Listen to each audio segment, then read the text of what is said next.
내 영혼아, 네가 어찌하여 낙심하며 어찌하여 내 속에서 불안해하는가. 너는 하나님께 소망을 두라. 그가 나타나 도우심으로 말미암아 내 하나님을 여전히 찬송하리로다. 아멘.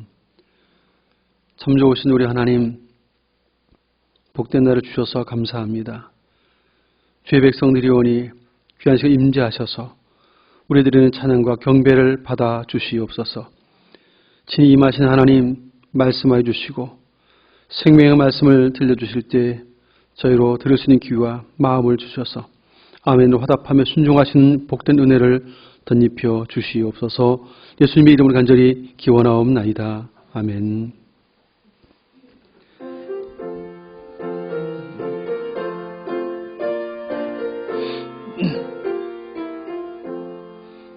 여기에 모인 우리 주의 은총 받은 자여라. 주께서 이 자리에 함께 계심을 아노라. 언제나 주님만을 찬양하며 따라가리니 시험을 당할 때도 함께 계심을 믿노라. 이 믿음 더욱 굳세라. 주가 지켜주신다. 어두운 밤에도 주의 밝은 빛 인도하여 주신다.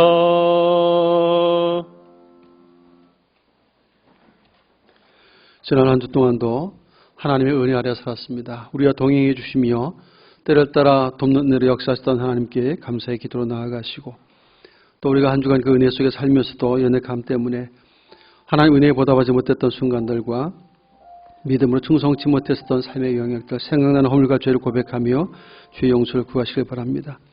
함께 예배하기를 소원하지만 육신의 질병으로 나오지 못한 지체에 대해 치유와 회복을 위해 기도해 주시고, 이런 삶의 어려움 속에 처해 있는 성도들에게 구원의 손길로 함께 해달라고, 오늘도 말씀을 전하는 저와 모든 사역자들과 또 교사들을 위해 기도해 주시고, 또 예배진 여러분 자신들 위해서 함께 은혜의 보좌 앞으로 나아가겠습니다. 기도합니다. 살아계신 하나님, 한 주 동안도 주님의 은혜 아래 살았습니다. 순간마다 힘주셨고 때를 따라 피난을 공급해 주셨기에 오늘도 건강한 몸 가지고 주의 전에 이르러 예배드려 섰습니다. 모든 것이 하나님 은혜인 줄 깨달아 감사하오니 주의 전에 임재하시고 우리들이는 찬양과 감사와 경배를 받아 주시옵소서. 다만 그 은혜로 살면서도 연약함이 우리에게 있음을 고백합니다. 하나님 앞에 감사하지 못했던 것들과 은혜에 보답하지 못했던 것들과 믿음으로 충성하지 못했던 삶의 영역들을 회개하오니 주여 불쌍히 주시고 용납하여 주옵소서. 주님의 보혈로 다시 우리를 씻으시고 정결케 하여 주셔서 하나님께 연락되어지시는 거룩한 예배자가 되도록 함께 해주시고 정결한 그리스도 예수의 힘으로서 오늘 설 수 있도록 주여 긍휼로 함께 해 주옵소서. 말씀하신 하나님, 오늘도 함께 사모하는 마음 예배하게 소원했지만 육신의 질고 가운데 나오지 못하는 성도들도 있사오니 위로해 주시고 임하셔서 저를 고치시며 회복시켜 주옵소서. 강건케 하시옵소서. 삶의 크고 작은 어려움 속에 있는 성도들 구원의 손길로 함께 하셔서 일으켜 주시고 다시 한번 힘을 내어 기쁨으로 나와 예배할 수 있도록 주여 도와주옵소서. 오늘도 이런 간증과 사역자들 교사들을 말씀의 대원자로 세우시오니 주여 성령께서 역사하시고 감동하셔서 기록된 말씀 바르게 전하게 하시고 주께 진히 역사하사 생명의 말씀이 선포되며 온 성의 심령 속에 하나님의 거룩한 음성으로 들려질 수 있도록 역사하여 주옵소서. 듣는 성들의 귀와 마음이 복되도록 친히 감동해 주시고 하나님의 말씀을 잘 청종하고 삶의 자리에서 그 말씀들을 기억하여 순종함으로 하나님의 거룩을 드러내는 백성들로 삼아 주옵소서. 동에서에서 먼 것 같이 우리의 죄가를 우리에게서 멀리 옮기셨으며 아버지가 자식을 긍휼히 여김같이 여호와께서는 자기를 경외하는 자를 긍휼히 여기시는도다. 아멘. 전능하사 천지를 만드신 하나님 아버지를 내가 믿사오며 그 외아들 우리 주 예수 그리스도를 믿사오니 이는 성령으로 잉태하사 동정녀 마리아에게 나시고 본디오 빌라도에게 고난을 받으사 십자가에 못 박혀 죽으시고 장사한 지 사흘 만에 죽은 자 가운데서 다시 살아나시며 하늘에 오르사 전능하신 하나님 우편에 앉아 계시다가 저리로서 산자와 죽은 자를 심판하러 오시리라. 성령을 믿사오며 거룩한 공예와 성도가 서로 교통하는 것과 죄를 사하여 주신 것과 몸이 되어 사는 것과 영원히 사는 것을 믿사옵나이다. 아멘. 성시 교독문 23번 시편 43편의 말씀을 교독하겠습니다.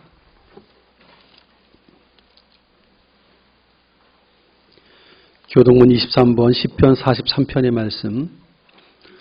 하나님이여 나를 판단하시되 경건하지 아니한 나라에 대하여 내 송사를 변호하시며 주는 나의 힘이 되신 하나님이시거늘 어찌하여 나를 버리셨나이까. 주의 빛과 주의 진리를 보내시어 나를 인도하시고 그런즉 내가 하나님의 제단에 나아가 나의 큰 기쁨의 하나님께 이르리이다. 내 영혼아 네가 어찌하여 낙심하며 어찌하여 내 속에서 불안해하는가.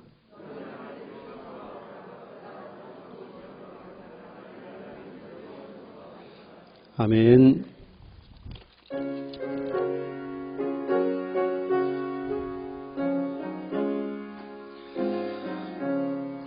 예수 앞에 나오면 죄사함 받으며 주의 품에 안기어 편히 쉬리라. 우리 주만 믿으면 모두 구원 얻으며 영생 복락 면류관 확실히 받겠네. 예수 앞에 나와서 은총을 받으며 마음의 기쁨 넘치어 감사하리라. 우리 주만 믿으면 모두 구원 얻으며 영생 복락 면류관 확실히 받겠네.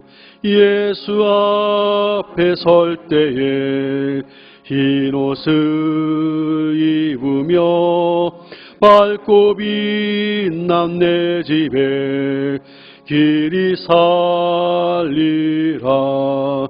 우리 주만 믿으면 모두 구원 얻으며 영생 복락 면류관 확실히 받겠네.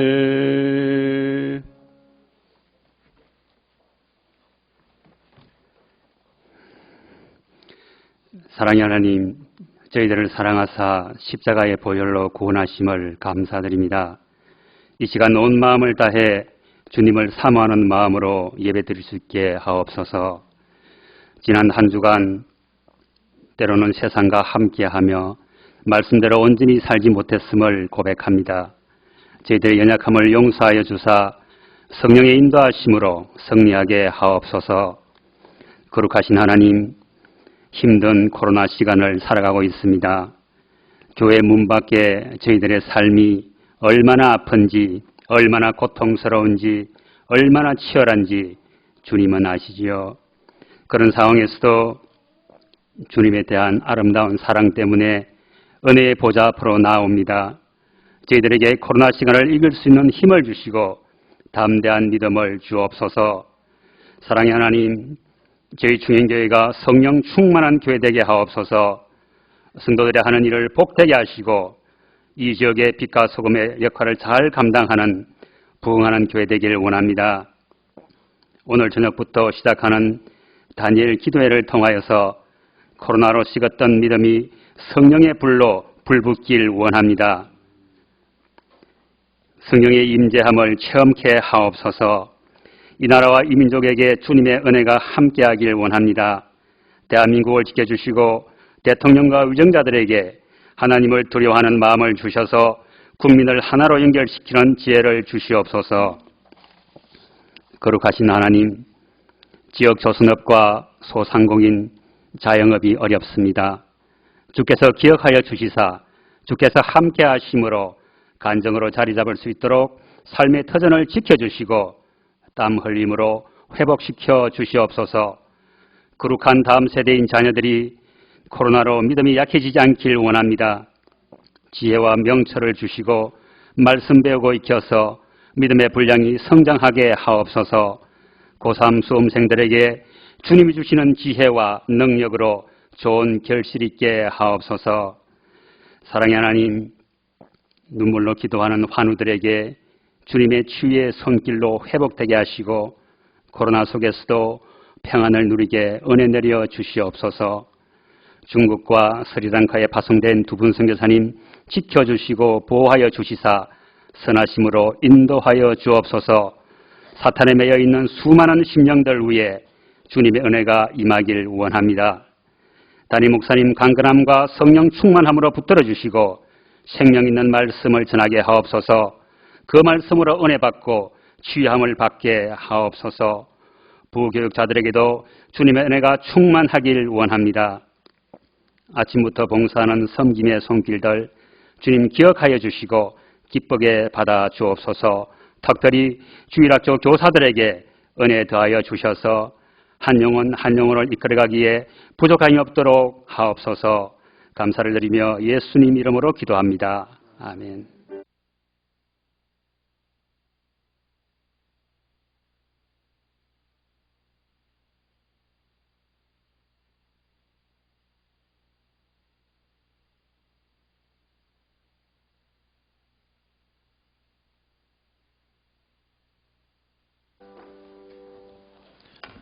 하나님의 말씀 함께 봅니다. 구약성경 민수기 20장 1절로 13절까지의 말씀. 구약성경 제가 가지고 있는 성경책은 229페이지입니다. 구약성경 민수기 20장 1절로 13절까지의 말씀을 교독하여서 봉독합니다. 첫째 달에 이스라엘 자손 곧 온 회중이 신광야에 이르러 백성의 가데스에 이르더니 미디암이 거기서 죽음에 거기에 장사되니라. 백성이 모세와 다투어 말하여 이르되 우리 형제들이 여호와 앞에서 죽을 때 우리도 죽었더라면 좋을 뻔하였도다.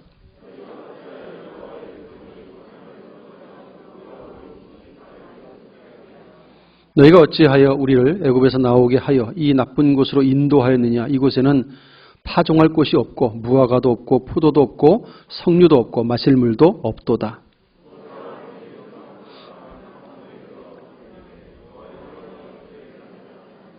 여호와께서 모세에게 말씀하여 이르시되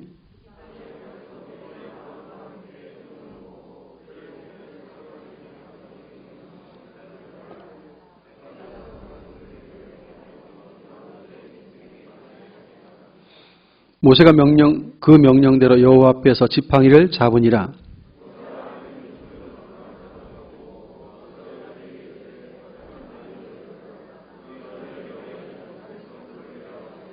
모세가 그의 손을 들어 그의 지팡이로 반석을 2번 치니 물이 많이 솟아나오므로 회중과 그들의 짐승이 마시니라.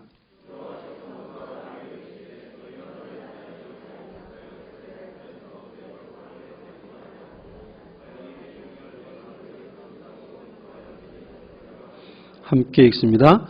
이스라엘 자손이 여호와와 다투었으므로 이를 무리와 무리라 하니라. 여호와께서 그들 중에서 그 거룩함을 나타내셨더라. 아멘. 할렐루야. 저 축복합시다. 사랑하고 축복합니다.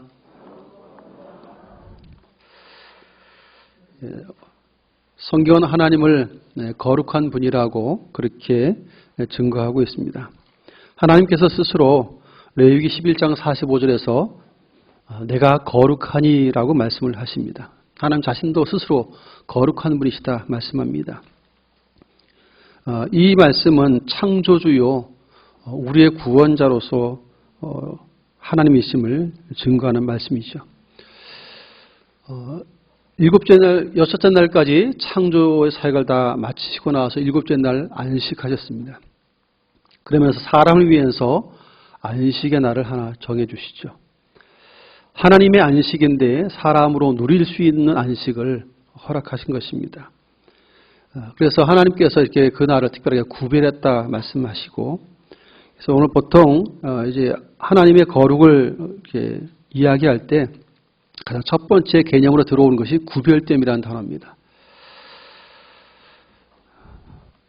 오늘 하나님께서 그렇게 거룩하신 모든 피조물과 구별된 창조주요 구원자로서 구별된 그 하나님께서 택하신 백성인 우리들에게도 너희도 거룩할지니라 이렇게 말씀하십니다. 내가 거룩하니 너희도 거룩할지어다라고 그렇게 레위기 11장 45절에서 말씀을 하십니다. 베드로전서 1장 16절에서도 이 말씀을 그대로 인용을 했어요. 내가 거룩하니 너희도 거룩할지어다 하셨느니라 라고 인용을 했습니다. 하나님의 거룩을 그분의 창조주요 구원자이신 그 하나님을 피조물 된 우리가 본받아서 그분의 거룩하신 같이 우리도 거룩해야 된다 설명했습니다.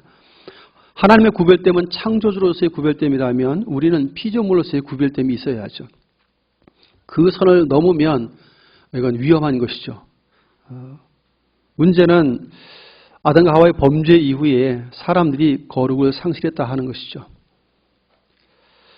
그런데 하나님께서 우리들에게 그럼에도 불구하고 다시 거룩하라, 택한 백성들을 향해서 거룩하라 말씀하십니다. 이건 구별된 삶을 요청하시는 것인데 과연 이것이 우리가 가능할까 하는 것이죠. 하나님은 불가능한 것을 말씀하시는 분은 아니십니다. 언제나 가능한 것을 말씀하시는데 우리를 도우신 분이 하나님이시죠. 특별히 출애굽기 13장에 보면 처음 난 그 초태생이라고 그러죠. 처음 난 그 다 내 것이다. 그러면서 하나님의 소유라는 개념으로 거룩하게 구별하라는 말씀을 하십니다. 이 거룩이라는 개념을 볼 때 보통 구별했다라는 뜻인데 출애굽기 13장에 나오는 초태생은 내 것으로 거룩하게 구별하라라고 했습니다. 하나님의 것으로 구별하라는 뜻이거든요. 그래서 거룩하게라는 단어를 하나님과 동일하게 썼어요. 하나님 자체가 거룩한 분이시다라는 표현을 쓰고 있는 거죠. 그래서 이게 거룩하게 구별하라는 말은 하나님의 것으로 구별하라는 말로 우리가 이해할 수 있습니다. 그런데 출애굽기 3장 5절에 보면 모세를 부르실 때 하나님 그런 말씀하세요. 이리로 가까이 오지 말라. 네가 선 곳은 거룩한 땅이니 네 발에서 신을 벗으라 이렇게 말씀하시죠. 그런데 사실 그 땅은 처음부터 땅 자체가 거룩한 땅은 아닙니다. 하나님이 임재하셨기 때문에 거룩한 땅이 되었어요. 이걸 보면 어느 곳이든지 하나님이 임재하시는 순간 그곳은 거룩한 땅이 됩니다. 구별된 곳이 창조주가 임재하신 곳이기 되기 때문에 아무나 가까이 할 수 없는 장소가 되는 것을 우리가 알게 되죠. 그래서 우리는 하나님 임재하신 모든 곳이 거룩한 곳이 된다는 개념을 우리가 이해할 수 있습니다. 하나님은 창조주이시고 죄가 결코 침범할 수 없는 하나님이십니다. 그런 거룩한 분이시죠. 죄와 함께 공존할 수 없는 분이 하나님이십니다. 그래서 우리에게도 거룩을 요구합니다. 결국 제가 처음에 구별됨이라는 단어를 이야기했던 것처럼 결국 우리의 거룩도 구별됨이죠. 피조물이며 하나님의 백성으로서의 구별됨이 있어야 되는데 그것은 죄와의 구별입니다. 그 죄에서 우리를 건지시기 위해서 독생자 예수를 이 땅에 보내주기까지 하셨잖아요. 그래서 오늘 우리들은 예수님을 믿었다라고 하는 것은 하나님의 거룩한 백성으로 구별되었다라는 의미를 담습니다. 그래서 우리는 이런 생각을 하면서 거룩에 대한 개념을 다시 한번 좀 생각을 해보려고 합니다. 오늘 본문 속에는 모세와 아론의 이야기가 나와 있는데 참 불행하게도 하나님의 거룩을 나타내지 못했다라고 책망을 받고 있고 그 거룩을 드러내지 못하고 하나님을 믿지 아니하는 그 허물로 인해서 가나안 땅에 들어가지 못하는 안타까운 상황을 본문이 소개를 하고 있습니다. 과연 어떤 것일까 좀 살펴보면서 우리의 거룩을 또 한번 좀 점검해 보고 그래서 다시 한번 하나님 앞에서 거룩한 백성으로 삶을 살아내는 지혜가 있기를 바랍니다. 먼저 살펴볼 것은 백성들 지도자들이 몇 명 있어요. 모세가 제 첫 번째 지도자이고 아론과 그 다음에 그 모세의 누나였던 미리암 세 사람은 영향력 있는 지도자입니다. 특별히 미리암 같은 경우는 여성 지도자로서는 탁월한 사람이죠. 우리가 잘 아는 것처럼 바로왕의 명령에 의해서 사내 아이가 태어나면 다 죽이라고 명령했었던 시대에 모세가 태어났고 그 모세를 갈대 상자에 이렇게 잘 담아서 애굽 나일강에 띄워놓고 그 지켜보던 여인이 이 미리암이죠. 그것도 잘 떠내려가지 않도록 바로 왕이 공주가 잘 목욕하는 곳에 가까이에 그걸 두고 지켜보다가 그걸 발견해서 뚜껑을 열고 우는 아기를 꺼내든 바로 공주 앞에 총알까지 달려가가지고 유모를 소개했고 그 유모가 자기 친엄마죠. 모세의 친엄마를 소개해서 당당히 아이를 키울 수 있게 만들었던 여인. 다 죽는 시기에 동생 모세를 극적으로 살려낸 장본인이죠. 그리고 이제 젖될 무렵에 대해서 왕궁에 들어가서 이제 왕자처럼 대우받으며 살 수 있도록 그렇게 도움을 주었던 여인이 바로 미디암입니다. 그렇게 훌륭한 여인이죠. 아주 또 담대한 여인입니다. 홍해바다를 건넜을 때 많은 여인들을 동원해서 소고치며 춤추며 찬양했던 여인이기도 하죠. 여성 지도자로서는 탁월한 리더십을 발휘했던 여인입니다. 그런데 오늘 본문 1절에 보면 안타까운 장면이 나오죠. 첫째 딸에 이렇게 되어 있습니다. 이게 뭐냐면 출애굽 40년째입니다. 이제 가나안 땅에 들어가야 돼요. 40년째 첫 달입니다. 1월달 첫 달에 이스라엘 자손 곧 온 회중이 신 광야에 이르러 백성이 가데스에 이르더니 미리암이 거기서 죽음에라고 되어 있어요. 여러분, 이 미리암은 참 대단한 여인이고 그렇게 리더십도 있는 여인이었는데 죽었다고 되어 있어요. 왜 가나안에 들어가지 못했을까? 왜 그런 것 같습니까? 우리는 그 미디암의 큰 실수를 성경에서 찾아볼 수가 있어요. 바로 하나님이 이스라엘 백성들의 지도자로 모세를 세웠는데 그 리더십에 도전했던 것이 미디암입니다. 너만 하나님과 대면에 말하냐? 우리도 그렇다 그러면서 마치 누나가 동생을 이렇게 무시하듯이 하나님께서 세운 리더십인데 그거를 인정하지 않았어요.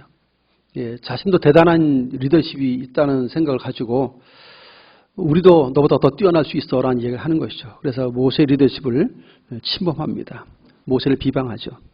하나님께서 진노하시고 미리암은 문둥병에 걸립니다. 모세의 기도로 겨우겨우 고침받아서 죽다 살아나죠. 사실 그러한 행동들에 대해서 하나님을 온전히 믿지 못하는 불신앙적인 태도임을 하나님이 지적하고 있어요. 하나님께서 생각이 없어서 능력이 없어서 모세를 세운 게 아닌데 하나님이 세운 리더십을 함부로 침범하면서 자신의 리더십을 세우려고 했던 미리암은 하나님을 믿지 못하는 불신앙적인 태도의 행동이었다는 사실을 지적하고 있는 것입니다. 10명의 정탐꾼이 다녀온 이후에 12명의 정탐꾼이 다녀온 이후에 10명이 악평했을 때 하나님께서 하신 말씀이 있어요. 나를 믿지 않는 모든 자는 단 한 사람도 예외 없이 가나안에 들어가지 못하게 할 것이다 라고 말씀하셨습니다. 그래서 믿지 않고 불신앙적인 태도를 취했던 1세대가 광야에 40년 동안 다 죽었어요. 마지막 남아있는 1세대가 누굽니까? 모세, 미리암, 아론, 요수아, 칼렙. 이 사람들만이 남아있는 1세대예요. 다 죽었어요. 그런데 오늘 1절 첫 장면에서 누가 죽어요? 미리암이. 마지막 리더십에 해당되는 이 5사람 중에 미리암이 죽는 것입니다. 여성 지도자 미리암은 모세의 리더십에 도전했었던 그 한 번의 죄, 문둥병에 걸렸다 죽다 살아났지만 결국은 가나안에 들어가지 못합니다. 왜냐하면 하나님을 믿지 않은 죄라고 하나님이 지적했기 때문이죠. 하나님을 신뢰했으면 인간적인 눈으로 보기에 모세가 좀 부족해 보이더라도 상관없이 하나님을 믿어야 되는데 하나님을 믿지 않는 그 연약함 때문에 하나님께서 나를 믿지 않는 모든 자들은 한 명도 가나안에 들어가지 못하게 하겠다고 하셨던 대로 약속을 지키세요. 그래서 미리암도 가나안 땅 코앞에 두고 40년째인데 광야 이제 바로 건너면 되잖아요. 그런데 코앞을 두고 가나안 땅에 들어가지 못하는 안타까운 죽음을 맞게 됩니다. 그리고 오늘 읽지 않았습니다만은 본문 20장 안에 제일 끝에 26절에 보면 아론의 옷을 벗겨 그의 아들 엘르아살에게 입히라. 아론은 거기서 죽어 그 조상에게로 돌아가리라. 호르산에 올라와서 자기 아들에게 제사장으로서의 그런 모든 것을 다 위임하고 나서 그 호르산에서 죽습니다. 이제 아론도 죽어요. 결국 리더십 가운데 최고 리더십 3명이잖아요. 근데 그 중에 2이 죽는 것입니다. 20장 안에서. 그러면 그런 생각을 하죠. 그럼 모세는? 이런 생각을 하죠. 모세 이제 하나 남는 거예요. 제대로 된 리더십에서는. 미리암도 하나님을 믿지 않는 죄로 죽었어요. 그런데 아론도 동일합니다. 오늘 같은 죄로 이 반석을 치는 이 일에서 원래 모세를 대신해서 말을 했던 사람이 아론이잖아요. 그런데 말을 하지 않은 사람이거든요. 뿐만 아니라 우리 잘 아는 것처럼 시내산에서 십계명 율법을 받을 때 산 아래에서 금송아지 만들고 우상 섬겼던 장본인이 아론이에요. 하나님을 믿지 않았던 불신앙적인 태도, 그것이 한 번일지라도 하나님 그것을 기억하십니다. 그래서 하나님께서 이것을 문제 삼으시고 아론도 가나안 땅에 들어가지 못하게 하십니다. 그리고 광야에서 40년 만에 결국 똑같이 죽는데 40년 1월 달에 미리암이 죽고 5월 달에 이제 아론이 죽어요. 민수기 33장에 보면 이제 5월 달이라고 나옵니다. 다섯째 달이라고. 민수기 33장 38절에 40년째 되는 출애굽 40년째에 다섯째 달에 5월 달에 죽어요. 같은 해에 미리암도 죽고 그리고 이제 아론도 죽습니다. 모세만 남았어요. 그런데 오늘 함께 읽은 본문 속에 불행하게도 모세를 향해서도 하나님이 한 말씀을 하시죠. 너도 가나안 땅에 들어갈 수 없어 라는 선언입니다. 하나님께서 가나안 땅에 들어가지 못하게 하는 이유는 딱 하나예요. 나를 믿지 아니한 것 때문에 그런 사람은 다 못 들어가라고 했던 거거든요. 근데 40년 동안 잘 믿었거든요. 근데 단 마지막 딱 한 번의 실수예요. 그런데 그 실수가 하나님을 믿지 아니한 태도에서 나온 행동이라고 하나님이 지적을 하셨다는 데 문제가 있습니다. 그래서 여기 미리암이나 아론의 죽음은 하나님을 믿는다라고 하는 것이 얼마나 중요한가. 하나님을 창조주로서 거룩하신 구원자로서 애굽에서부터 구원해내신 구원자 하나님이잖아요. 창조주이면서 구원자이신 하나님을 믿는 믿음이어야 하는데 그분의 거룩을 드러내야 할 사람들이 리더십들이죠. 그 리더십을 갖고 있는 사람들이 그분의 거룩함을 백성들에게 늘 나타내야 되는데 다른 게 아니에요. 하나님이 창조주요 구원자이며 거룩하게 구별된 분이라는 사실을 사람들에게 알려줄 수 있는 유일한 통로요 방법이 있다면 40년 동안 잘 해왔던 모세처럼 말씀대로 순종하는 거거든요. 말씀대로 순종하면 그분이 어떤 분인지 잘 드러낼 수 있는 행동들이 되기 때문입니다. 그런데 말씀대로 하지 않는 것은 결국 그분의 거룩함과 영광과 그분의 구별됨을 드러낼 수 없다는 사실을 분명하게 보여주고 있어요. 오늘 불행하게도 하나님의 말씀대로 하지 않으므로 하나님의 거룩을 드러내지 않은 죄로 인하여서 나를 믿지 않았다라고 지적을 받으며 가나안에 들어가지 못한다라고 경고받는 모세를 이제 두 번째 우리가 만나보게 되어집니다. 본문 10절 이하의 말씀에 보면 이렇게 말씀하세요. 모세와 아론이 회중을 그 반석 앞에 모으고 하나님이 명령하셨거든요. 백성을 네 앞에 회중을 다 모아라. 그리고 그들을 눈앞에서 반석에게 명령하여 물을 내라라고 8절에 말씀하셨어요. 그래서 9절에 보면 모세가 그 명령대로 여호와 앞에서 지팡이를 잡으니라 그랬어요. 여기까지는 괜찮았어요. 하나님의 명령대로 지팡이를 잡는 것까지는 괜찮았는데 10절부터 문제가 생겼어요. 회중을 반석 앞에 모았습니다. 그러면 뭐 해야 되죠? 하나님께서 너희에게 물을 내어주신다 하고 반석에게 명령만 하면 돼요. 그러면 아무 문제 없이 가나안 땅에 들어갈 수 있습니다. 그런데 여기서 이렇게 거친 말을 내뱉습니다. 모세가 그들에게 이르되 10절 중간에 반역한 너희여 들으라 이렇게 말했어요. 예전 그 개역 한글 속에서는 패역한 너희 이렇게 했었어요. 패역했다, 반역했다 그런 단어를 썼습니다. 근데 이 어근은 참 재미있는 단어예요.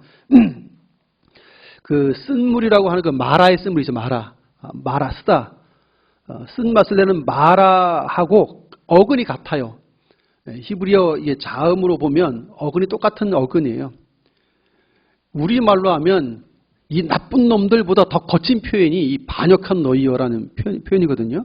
이 나쁜 놈들보다 더 과격한 표현인데 써서 뱉어버릴 수밖에 없는 사람들이라는 뜻이기도 해요. 어떻게 보면 마라.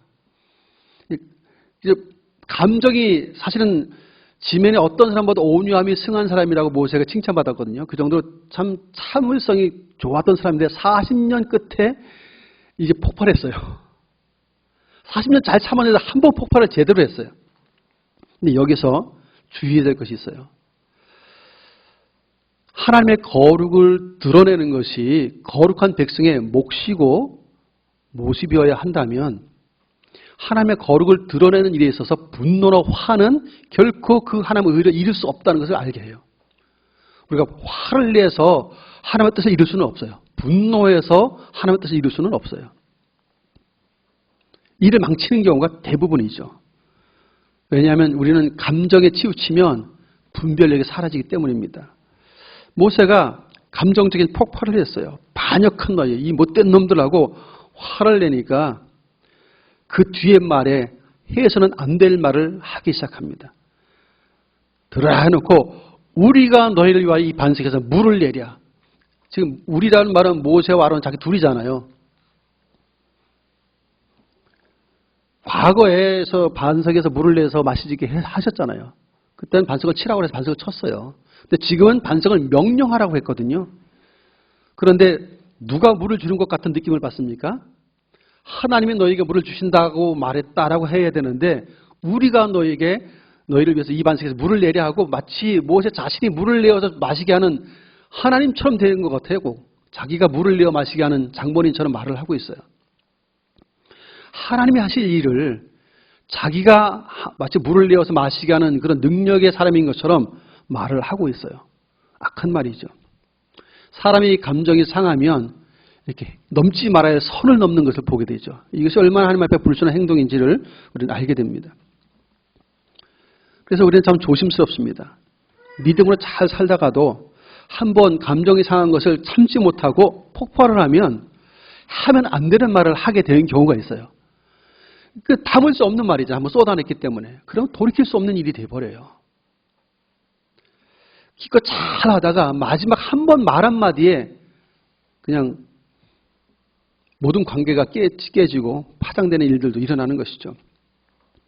모세는 이 한 장면 때문에 가나안에 들어가지 못하는 40년 광야 고생해놓고 죽도록 고생했잖아요. 훈련까지 포함하면 80년 동안 고생한 사람이에요. 이제 나이 120에 이르는 사람이 코앞에 보고 가나안 땅에 들어가지 못하는 이 참담한 일은 바로 이 장면 때문에 일어난 사건입니다. 하나님께서 말씀하신 대로만 하셨더라면 하나님이 얼마나 거룩한 분인지 창조와 구원의 하나님의 사실을 그 제2세대에 있는 백성들에게 잘 나타내고 알게 해 주었을 텐데 화를 내니까 하나님의 하나님 되심을 드러내지 못해요. 하나님이 얼마나 거룩하신 창조주인지 구원자이신지를 지금 광야에서 태어난 제2세대들이잖아요. 40세 이하 2세대들이 지금 가나안 땅에 곧 들어갈 2세대들이 모여 있는데 이 사람들은 애굽 땅에서 삶을 경험해보지 못한 사람들이잖아요.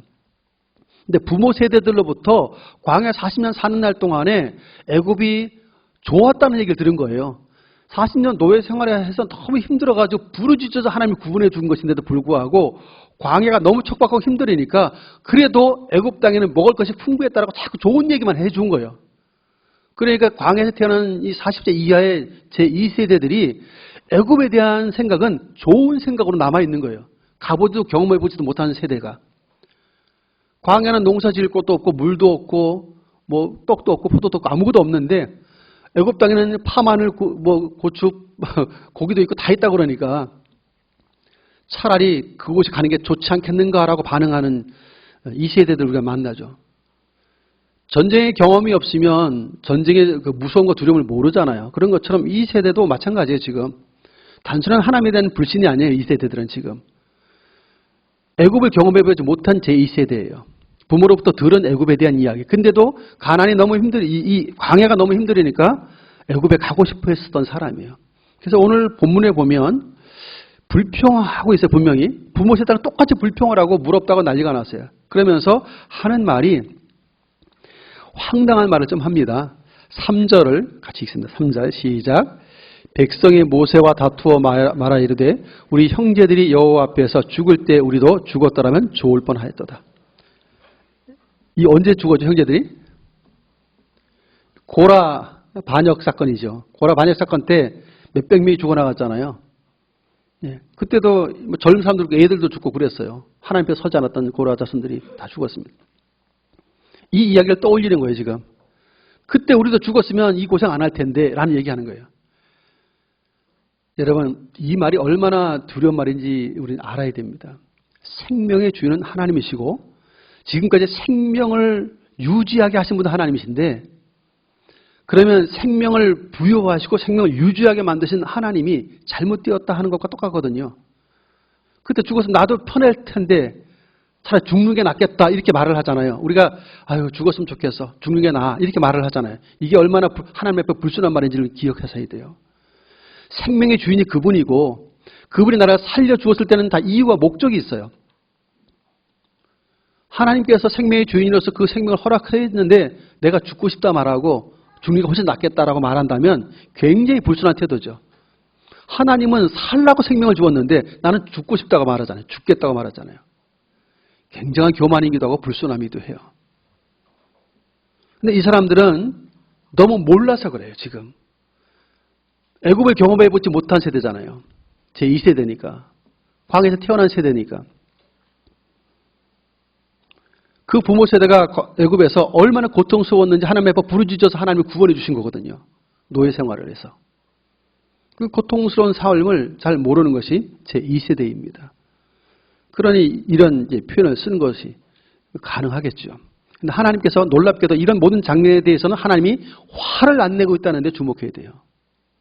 하나님 화를 안 내세요. 1세대에 대해서는 하나님만 막 분노하셨어요. 애굽도 경험했고 광야도 경험하고 하나님의 인도하심을 처음부터 끝까지 지켜보았던 1세대에 대해서는 하나님의 분노하시고 그도 광야에서 죽게 만들었어요. 그런데 애굽을 경험하지 못한 제2세대가 광야가 힘들다고 막 불평 툴툴거리는 것에 대해서는 하나님이 나무라지 않았어요. 이해하셨어요. 그리고 오늘 본문에서도 나무라거나 불평하는 것들 뭐 쓸어버리기 이렇게 말도 안 하고 그냥 모세에게 반석의 명령에서 물 내어서 빨리 마시게 해. 힘들어. 힘든 제2세대에게 물 마시게 하라고 그냥 배려만 하실 뿐이에요. 하나님은. 하나님은 화를 안 내는데 누가 화를 내는 거예요 지금? 모세가 화를 내는 거예요. 여러분 하나님이 화를 낼 때 나도 같이 화를 내면 맞는 거예요. 이거는. 하나님과 같은 마음으로 움직이는 거예요. 근데 하나님이 화를 안 내고 있는데 내가 화를 낸다? 이것도 곤란한 거죠. 하나님이 이해하면 나도 이해하고 아니라 그러면 나도 아니라고 해야 되는데 하나님이 화를 내지 않는데 지금 모세가 화를 내고 있어요. 뭔가 잘못됐다는 것을 알 수가 있어요. 하나님도 충분히 어렵고 힘든 것을 아시고 배려했기 때문에 반석에서 물을 명령해서 빨리 내가지고 빨리 마시게 해. 이게 전부였어요. 그런데 모세는 이 못된 놈들부터 말부터 틀렸어요 벌써. 우리가 너희를 위해서 하나님 너에게 물을 주신다 또 아니고 우리가 너희를 위해서 이렇게 말하자요. 세 번째 큰 실수는 지팡이를 두드립니다. 여러분 감정의 상했을 때 지팡이가 이게 평범하겠어요? 땅땅 두드렸겠죠 그냥. 그러면 화가 난 모습이 역력해 보이고 말도 그러하고 행동도 그러하면 하나님의 은혜로 느껴지겠습니까 그것이? 이게 문제죠. 하나님의 거룩을 드러내려면 온유해야 돼요. 말씀에 대한 바른 순종을 통해서 하나님의 참 은혜가 풍성한 분이라는 사실을 드러내 주어야 돼요. 그런데 자기가 화를 내니까 백성들은 물이 나왔어도 하나님의 은혜를 여기는 것이 아니고 물을 마시면서도 되게 기분 나쁜 거죠. 모세가 기분 나쁜 거예요. 하나님은 온데간데 없고 사람만 보이죠. 화를 냈던 모세만 보일 수 있습니다. 이 일에 대해서 하나님이 크게 책망하세요. 그래서 이렇게 말씀하신다. 12절을 같이 한번 읽습니다. 여호와께서 모세와 아론에게 이르시되 너희가 나를 믿지 아니하고 이스라엘 자손의 목전에서 내 거룩함을 나타내지 아니한 고로 너는 이 회중을 내가 그들에게 준 땅으로 인도하여 드리지 못하리라 하시니라. 자, 설명이 모세와 아론도 죽고 모세도 죽어요. 그래서 결국은 가지 못해 가나안에 들어가지 못하는 이유가 딱 하나예요. 너희가 나를 믿지 아니하고예요. 10명의 그 정탐꾼들이 가나안 땅을 악평했어요. 그 말을 듣고 모든 사람이 애굽으로 돌아가자 하고 난리가 났는데 하나님께서 나를 믿지 않은 이 모든 자들은 다 가나안 땅에 들어가지 못할 것이다라고 말씀하셨어요. 그런데 동일하게 미리암도 그러했고 아론도 그랬고 모세마저 막바지 지금까지 잘 믿어놓고 마지막 이 감정을 다스리지 못해가지고 믿지 아니하는 말과 행동을 해버린 거예요. 왜냐하면 과거의 경험상 지팡이를 두드려서 반석에서 물을 냈거든요. 하나님은 반석을 명령하라고 했는데 그분을 믿었으면 명령만 하면 돼요. 그런데 방망이를 두드리는 것 자체가 두드려야만 물이 나올 것처럼 생각했다는 거예요. 자기의 경험과 생각을 볼 때 하나님의 말씀대로 명령만 해서 물이 안 나올 것 같은 거예요. 지금 감정의 상에서 폭발한 상황에서 분별력이 사라지니까 방망이를 두드리는 것 자체가 하나님의 말씀을 믿지 못하는 죄가 되었음을 설명하는 것입니다. 이 행동을 두고 하나님께서 너희는 나를 믿지 아니하고 라고 말합니다. 그리고 이스라엘 자손의 목전에서 내 거룩함을 나타내지 아니한 고로 그 백성들 앞에 하나님이 창조주요 구원자로서 거룩한 분이라는 사실을 드러내주고 은혜 베풀기를 기뻐하시는 지금 반석에 물을 내어서 마시게 해주시는 은혜의 하나님의 사실을 드러내 주어야 되는데 그 영광을 이제 가리우고 있잖아요. 화를 내므로 말미암아서. 그래서 이 죄 때문에 이 모세도 가나안 땅에 들어가지 못하리라 말씀하십니다. 이걸 보고 하나님과 다투었다고 그래요. 이걸 보고. 무리와 다투다. 언뜻 보기 하나님과 안 다툰 것 같은데 다투었다는 게 이게. 결국 모세가 막 분노해가지고 백성들에게 이 못된 놈들하고 막 반석을 지팡이를 두드리고 한 이 모든 행동들은 결국은 하나님과 다툰 꼴이 되어버린 것이라는 것이죠. 하나님의 말씀대로 지금 40년까지 아니 그 이전부터 잘 해왔어요.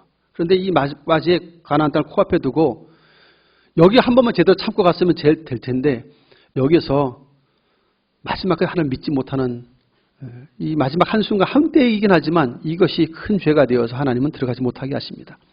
이 말씀은 너무 좀 심한 거 아닙니까 싶을 만큼 한데 하나님이 이미 말씀하셨잖아요.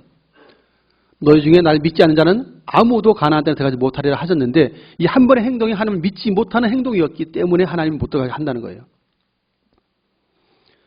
이게 상징적으로도 우리가 볼 수 있습니다. 하나님의 나라는 믿음으로 갑니다. 믿음이 없으면 믿지 않으면 아무도 갈 수 없는 것이 하나님의 나라이죠. 하나님을 믿는다라고 하는 것은 무엇일까? 또 하나님의 거룩을 우리에게 내가 거룩한 너희도 거룩할지어다라고 했을 때 그냥 우리의 거룩은 무엇인가 하는 거죠. 하나님은 창조주로서 구원자로서 구별된 분이 틀림이 없으니까 우리가 그건 알아요. 그럼 우리의 거룩도 생각을 해야 되겠죠. 우리는 성경에서 이런 말씀을 봅니다. 베드로전서 1장 15절에 보면 오직 너희를 부르신 거룩한 이처럼 너희도 모든 행실에 거룩한 자가 되라. 그러면 모든 행실이라는 단어가 붙었어요. 너희를 부르신 거룩하신 하나님처럼 너희도 모든 행실에 거룩한 자가 되라 이렇게 되어 있습니다. 결국 우리의 거룩은 모든 행실에 나타나야 한다는 말을 하는 거예요. 지금 모세가 마지막 행실이 지팡이를 두드리잖아요. 이 두드리면 안 되는 거예요. 반석을 명령해야 되는데 화가 나가지고 두드리잖아요. 이 행동은 지금 거룩함이 없어요. 하나님의 말씀대로 하지 아니하는 것이 악한 행실이죠. 말씀대로 하는 것이 거룩한 행실이 되는 것입니다. 결국 우리의 모든 행실에 거룩하란 말은 모든 행실이 하나님의 말씀대로 되어져야 한다는 의미를 말하고 있는 거예요.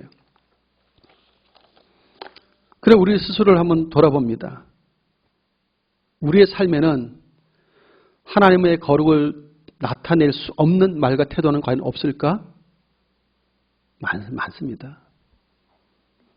하나님이 얼마나 거룩한 분이지 창조주요 구원자이신지 그분의 영광을 드러낼 만한 말과 태도가 우리에게 가득하면 참 좋겠지만 어떤 말과 행동과 태도들은 하나님의 창조주요 구원자로서 거룩한 분이라는 사실을 결코 드러낼 수 없는 말과 행동들도 우리 속에 있어요. 우리는 그래서 모세가 잘 해놓고도 마지막 판에 하나님의 말씀대로 하지 않는 이 죄가 하나님을 믿지 않는 죄라고까지 지적을 받았던 것처럼 우리도 예수를 믿고 살지만 하나님을 믿지 않는 순간들이 얼마나 많은지 몰라요. 내 생각대로 하자. 내 경험대로 하고 그분의 말씀대로 하지 않으니까 이게 다 그분의 거룩을 드러내지 않고 오히려 거룩을 가리우는 악한 죄가 되고 믿지 않는 죄가 되기 때문에 그렇다 하는 것이죠. 사랑하는 성도 여러분, 우리는 그래서 모든 범사에 하나님의 뜻을 구하는 게 얼마나 중요한지 아시죠? 성경에 하나님의 뜻이라고 명백히 못 박아 하신 말씀들이 몇 구절들이 있어요. 기억나는 게 뭐가 있습니까? 항상 기뻐하라, 쉬지 말고 기도하라, 범사에 감사하라. 이런 그때 위에 손에서 너희를 향한 하나님의 뜻이다. 선언했어요. 이제 베드로 전서와 후서에도 보니까 베드로 후서에서 고난에 대한 이야기를 해요. 고난에 대한 이야기를 하면서 이렇게 말합니다. 선을 행함으로 고난받는 것이 하나님의 뜻일진데 이렇게 돼 있어요. 선을 행함으로 고난받는 것이 하나님의 뜻이라고 되어 있어요. 성경 창세부터 쭉 살펴봐도 하나님의 뜻이라고 선포된 것은 그 정도예요. 기뻐하고 쉬지 말고 기도하고 감사하는 것, 이거는 하나님의 뜻이에요. 그런데 선을 행함으로 고난받는 것도 하나님의 뜻이래요. 악을 행함으로 실수하고 잘못해서 고난받는 것은 자기 잘못이에요. 그런데 선을 행하면서, 그래서 베드로 사도는 그런 얘기를 해요. 우리가 이 땅에서 억울하게 고통받을 때가 있어요. 억울하게. 난 잘못이 없는데 억울하게 고난과 고통을 겪을 때가 있어요. 이게 부당한 거죠. 이게 부당한 고난이라고 되어 있어요. 부당한 고난. 근데 그 부당한 고난을 하나님을 생각함으로 참으면 아름다우니라 이렇게 되어 있어요. 그러니까 선을 행하고서도 고통받을 수 있거든요. 선을 행함으로도 악을 경험할 때가 있고 선을 행했는데도 피해를 볼 때가 있어요. 근데도 불구하고 선을 행하다가 고난받으면 하나님 앞에 아름답다 이렇게 되어 있어요. 근데 이것도 선을 행함으로 고난받는 게 하나님의 뜻이다 이렇게까지 되어 있어요. 이것을 위해 너희가 부르심을 받았다라고 말씀합니다. 무슨 얘기를 하는 거냐 하면 바로 하나님의 거룩을 드러내는 삶이기 때문에 그래요. 그게. 선을 행했는데 고난이 왔어요. 피해가 와서. 근데도 하나님을 생각하면 잘 참아. 이건 세상 사람이 하지 않아요. 하나님을 모르는 사람은 절대 그렇게 살지 않아요. 피해를 보면 죄로 받았으면 말로 갚아요. 이게 세상이에요. 근데 하나님의 사람은 달라요. 예수님은 조롱과 모욕을 겪었어요. 네가 하나님의 아들이면 십자가 한번 내려와 봐 라고 마지막까지 조롱을 받았어요. 그런데도 마지막까지 그들을 용서로 선언하세요. 그들의 구원을 위해서 죽음을 선택하세요. 다 내어주셨어요.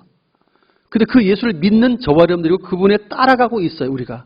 그리고 그리스도를 본받고 그리스도를 따르는 삶에 우리에게 나타나야 할 것이 있다면 그분과 같은 마음으로 선을 행하다가 고난받는 것도 하나님의 뜻이라는 거예요. 근데 우리는 고난 자체를 너무 싫어하다 보니까 조그만 억울한 일이 있으면 못 참아요. 분노해요. 40년 잘 참았는데 막바지에 참다 이제 폭발했어요. 여기까지 잘 참았으면 얼마나 좋았을 거예요. 주님 생각하고 좀 참으면 되는데 마지막까지 못 참았잖아요. 모세가. 이 한 번의 실수가 큰 불행을 낳았어요. 오늘 우리의 삶에 이런 부분들도 있다는 사실들을 염두에 둔다면 우리는 그래서 고난이 와도 어떠한 일이 있어도 주님을 생각하는 믿음이 있어야 됩니다. 주님은 나를 위해 모든 고난을 감수하셨다는 사실들을 우리가 또 다른 많은 인생들을 구원을 얻게 하고 그리스도께 인도하기 위해서는 우리도 많은 희생과 고난을 감수해야 돼요. 그렇지 않으면 많은 사람을 구원해낼 수가 없어요. 거기엔 사랑의 수고가 반드시 따르기 때문이죠. 근데 그것 다 주님 생각하면서 감당할 수 있는 일들입니다. 그래서 결국은 그렇게 살면 하나님은 정말 창조주의 구원자이시구나. 그분 전능하신 분이구나. 사랑이 넘치는 분이시구나를 사람들에게 알게 하는 행동들이 되죠. 그러나 우리가 참지 못하고 폭발하고 세상 사람과 똑같은 방식으로 사람들을 대하면서 그렇게 살아가면 하나님도 똑같네라는 얘기가 나오죠. 하나님 믿는 사람은 별 볼 일 없어라고 말하게 되어지죠. 그렇습니다. 오늘 40년세를 잘 참았어도 한 번의 큰 분노를 통해서 하나님의 말씀대로 순종하지 않았던 모세의 범죄는 하나님을 믿지 아니했다라고 말하고 있고 내 거룩함을 이 백성들에게 나타내지 못했다라고 하나님 지적하시면서 가나안에 들어가지 못하겠다는 사실들을 우리 항상 마음에 두어야 됩니다. 우리의 거룩은 모든 삶의 모든 행실에서 구별되어 이어야 한다. 거룩해야 한다. 이 모든 행실에서 거룩함은 하나님의 말씀대로 해야만 가능하다는 사실들을 항상 마음에 두시기를 바랍니다. 그래서 늘 우리의 행실은 기준점이 말씀이에요. 내 생각도 경험도 아니고 누구의 말도 아닙니다. 하나님의 말씀대로 하면 그분의 거룩함이 드러나요. 그 말씀대로 하지 않으면 아무리 잘했어도 하나님의 영광과 거룩이 드러나지 않는다 사실을 분명히 보여줍니다. 하나님의 거룩은 그래서 우리가 그분의 말씀을 따라 순종할 때만 가능하다는 사실들을 항상 우리의 마음에 두어서 한 걸음 한 걸음 혹이라도 지금도 앞으로도 그렇지만 그분의 말씀대로가 아닌 내 생각과 경험대로 자꾸 움직이려고 하는 것들, 내 생각대로 하려고 하는 것도 있다면 이제 내려놓으셔야 됩니다. 그건 믿지 않는 행동이라고 말하고 있어요. 하나님을 제대로 믿는 행동을 통해서 하나님의 거룩을 드러내며 승리의 삶을 살아가는 저 여러분의 삶이 될 수 있기를 예수님의 이름으로 축원드립니다. 존귀하신 하나님, 오랜 세월 하나님의 말씀에 순종하며 충성했던 모세이지만 40년 광야 끝마무리에 말씀을 순종치 못하고 백성들에 대한 불만과 그 분노의 마음을 가지고 화를 내며 하지 말아야 할 말과 행동들을 통해서 하나님의 말씀을 믿지 못하는 어리석은 죄로 말미암아 하나님의 그 거룩을 가리우는 안타까운 상황을 보았습니다. 우리가 이와 같은 잘못된 전철을 밟지 않도록 우리의 마음 간성을 지켜주옵소서. 하나님의 말씀대로 하는 것이 삶의 거룩함이며 행실의 거룩함인 것을 알게 하셨사오니 주여 우리의 생각이 앞서거나 우리의 경험이 앞서지 않도록 지켜주옵소서. 주의 말씀을 쫓아 바르게 순종함으로 하나님의 창조주 되심과 구원자 되심과 그 거룩함을 드러내기에 충분한 성도의 삶이 되게 하여 주옵소서. 예수님의 이름을 간절히 기도하옵나이다. 아멘. 찬송가 286장을 찬송하며 준비하신 예물 드리겠습니다.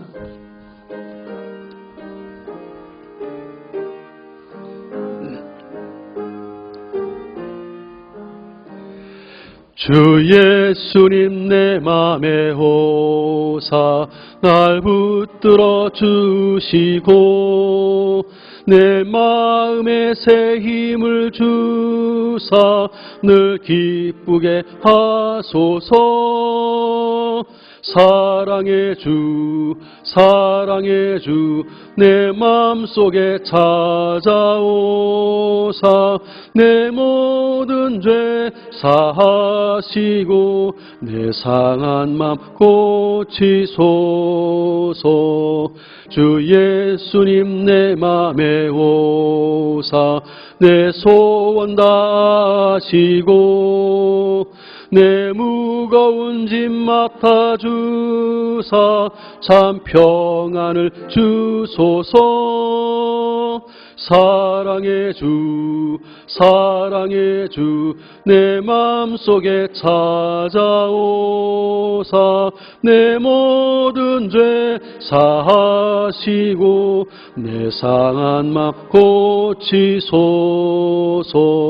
주 예수님 내 맘에 오사 날 정결케 하시고 그 은혜를 내 맘에 채워 늘 충만케 하소서. 사랑의 주 내 마음속에 찾아오사 내 모든 죄 사하시고 내 상한 마음 고치소서. 주 예수님 내 맘에 오사 내 길 인도하시고 주 성령을 내 맘에 채워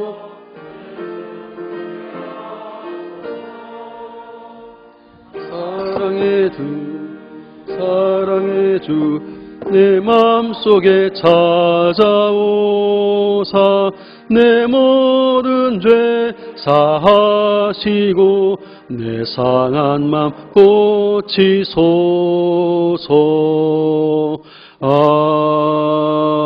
아멘. 오늘 친히 우리 가운데 임하셔서 우리의 찬양과 경배를 받으시는 주여, 우리의 마음을 담은 정성스러운 예물을 또한 기쁘게 받아주시니 감사합니다. 하나님 뱉은 손길들마다 주여 복되게 하사 이 땅 가운데 믿음을 가지고 살아갈 때마다 주의 성령님이 함께해 주시고 신이 복을 명해 주시어서 마음의 경영한 일들과 손의 수고와 직장과 사업장과 삶의 자녀들에게 풍성복이 임하도록 역사하여 주옵소서. 이 땅에서 주의 이름으로 선을 행할 수 있는 여건과 상들도 마련해 주시고 참으로 구워줄지언정 꾸임받지 않은 자가 되어지도록 하나님 늘 풍성한 가운데 은혜를 공급하여 주옵소서. 코로나19로 모두가 힘든 시기입니다. 주의 백성을 안전하게 지켜주시고 하나님께서 주시는 그 은혜를 따라 강건함 가운데 살아갈 뿐만 아니라 믿음의 부유함과 평강을 누리며 승리의 백성도 삼아 주시옵소서. 이른 아침부터 성도를 섬기기 위해서 일찍부터 나와 차량을 운전하고 주차위원으로 안내위원으로 수연인을 수고하며 반주하러 꽃꽂이로 방송실에서 교사로 이모저모 수고한 귀한 종대 수고도 기쁘게 연락하여 주시고 저들의 삶에도 만족과 기쁨을 허락하여 주시옵소서. 오늘도 믿음의 눈을 들어 주님을 바라보는 모든 백성들마다 안식을 주며 샘을 얻을 수 있도록 성령의 능력으로 함께하여 주시옵소서. 예수님 이름으로 축복하며 기도하옵나이다. 아멘. 교회 소식 말씀드리겠습니다. 주보 뒷면을 참조해 주시기를 바랍니다. 2부 예배 후에 11월달 정기 재직회입니다. 재직된 참석해 주시길 바랍니다. 오늘 저녁부터 다니엘 기도회가 시작이 되어집니다. 앞으로 매일매일 건너뛰는 날이 없어요. 21일간 합니다. 11월 21일까지 매일 저녁마다 매일 저녁 8시 이 본당에서 다니엘 기도회를 진행하겠습니다. 오륜교회에서 이제 그 방송을 통해서 송출하는 것을 우리 함께 참여하게 되면 함께 찬양도 하고 간증과 설교도 들을 것이고 함께 또 기도도 하는 시간을 갖겠습니다. 그래서 21일간 진행되는 다니엘 기도회에 적극 참석하셔서 또 개인적으로든 뭐 공동체적으로든 기도 제목을 가지고 기도하는 가운데 또 응답의 기쁨과 간증이 좀 풍성해질 수 있는 시간이 되었으면 좋겠습니다. 그래서 오늘부터 오후 예배는 드리지 않습니다. 오후 예배 대신에 저녁 8시에 다니엘 기도회를 진행을 합니다. 말씀까지 끝나면 딱 9시 반이 될 것입니다. 그리고 앞서부터 30분간 기도하게 되는데 그 여러분 자유롭게 하시면 되기 때문에 혹시라도 너무 늦은 시간이라 생각하시면은 아마 그래도 9시 반까지 끝나고는 가실 수 있기 때문에 좀 많이 오셔서 어쨌든 동참해 주시고 기도해 주시면 좋겠습니다. 8시부터니까 미리 좀 참조해 주셔서 어쨌든 다른 때보다도 저희가 이제 이것 때문에 새벽 기도회를 드리지 않습니다. 21일간은 새벽 기도회를 하지 않고 저녁에 다니엘 기도회만 합니다. 그만큼 여기에 집중하려고 하는 것이기 때문에 적극적으로 참여해서 은혜를 받을 수 있길 바랍니다. 그리고 수요일과 금요일 기도회도 다 다니엘 기도회로 대치가 됩니다. 꼭 기억해 주시길 바라고요. 다음 새벽 기도는 다 하지 않는데 주일날만 새벽 기도를 합니다.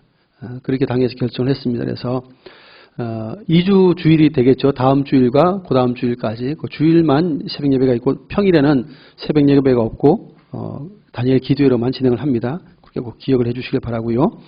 또 혹시 잊을 수 있기 때문에 저희가 전체적으로 문제도 한번 좀 보내드리겠습니다. 그리고 이제 고3 수험생들 수능 시험이 가까이 오고 있기 때문에 이번 다니엘 기도회를 통해서 우리 수험생들 위해서 적극적으로 좀 기도해 주시면 감사하겠습니다.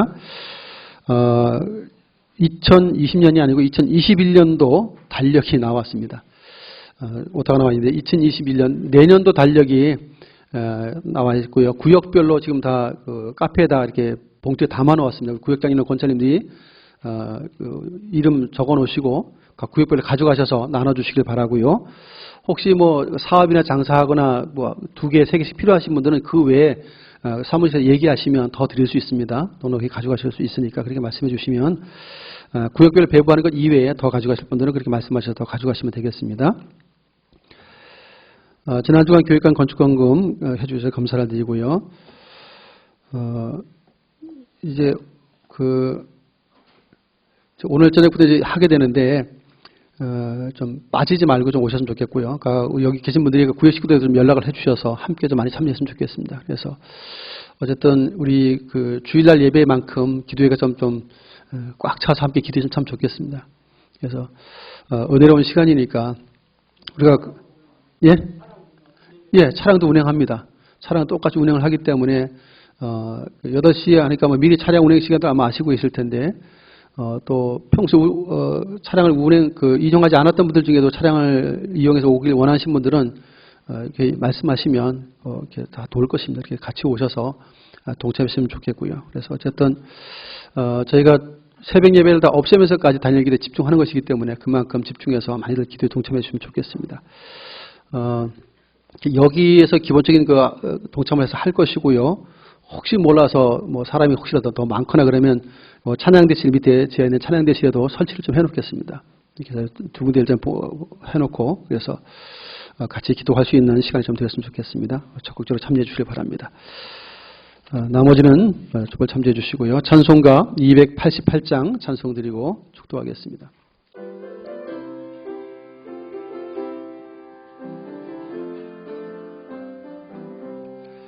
예수를 나의 구주 삼고 성령과 피로써 거듭나니 이 세상에서 내 영혼이 하늘의 영광 누리도다. 이것이 나의 간증이요 이것이 나의 찬송일세. 나 사는 동안 끊임없이 구주를 찬송하리로다. 온전히 주께 맡긴 내 영 사랑의 음성을 듣는 중에 천사들 왕래하는 것과 하늘의 영광 보리로다. 이것이 나의 간증이요 이것이 나의 찬송일세. 나 사는 동안 끊임없이 구주를 찬송하리로다. 주 안의 기쁨 누림으로 마음의 풍랑이 잔잔하니 세상과 나는 간 곳 없고 구속한 주만 보이도다. 이것이 나의 간증이요 이것이 나의 찬송일세. 나 사는 동안 끊임없이 구주를 찬송하리로다. 아멘. 이제는 우리 구주 예수 그리스도의 크신 은혜와 하나님 아버지의 만극하신 사랑하심과 성령님의 역사 교통 충만 인도하심이 복된 주일 마음을 기울여 찬양과 경배를 드리는 중에 주신 주의 말씀을 청종한 그대로 모세가 마지막 실수했던 모습을 경계에 삼아서 마지막까지 하나님을 믿는 믿음 안에서 주의 말씀대로 바르게 순종하여 하나님의 거룩을 드러내면서 살겠다고 다짐하고 은혜와 긍휼을 구하는 주의 백성들과 몸된 충격교회 위에 이제부터 영원토록 항상 함께 있을지어다. 아멘.